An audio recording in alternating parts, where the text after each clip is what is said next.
Heboh poster caleg Lydia Octavia, sebut Mama Semok siap melayani Depok, katanya agar bisa diingat. Media sosial dihebohkan dengan pemandangan dari spanduk kampanye dari salah satu calon legislatif, caleg Partai Solidaritas Indonesia, PSI.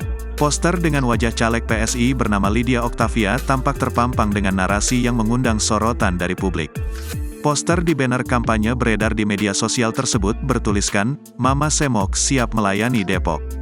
Terdapat foto Lydia Octavia dan di belakangnya bersanding dengan foto Ketum PSI, Kaesang Pangarep dan Presiden Jokowi.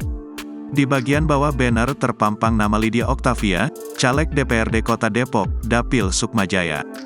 Banner kampanye itu diketahui terpampang di daerah Cisalak, Sukmajaya, Depok, Jawa Barat. Sontak saja banner foto Lydia dengan narasi itu membuat warganet memberikan kritik pedas. Sementara, dari akun Instagram @lydiaoctavia, ia tampak bangga memamerkan poster miliknya itu. Lydia Octavia sengaja menggunakan tagline Mama Semok siap melayani Depok, sebuah langkah yang mengundang gelombang kritik dari masyarakat. Adapun maksud tujuan dari tulisan yang mengundang kontroversi itu agar ia bisa menjadi kader yang menyalurkan bantuan bagi masyarakat Depok.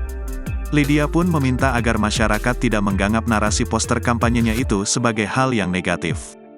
Menurutnya, hal itu salah satu caranya tersendiri untuk berkampanye. Kendati demikian, unggahan Lydia semakin menuai hujatan dari warganet.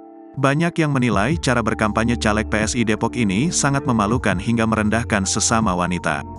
Netizen juga mempertanyakan seriusnya PSI sebagai partai politik dengan anggota yang menggunakan bahasa yang kontroversial dalam kampanye.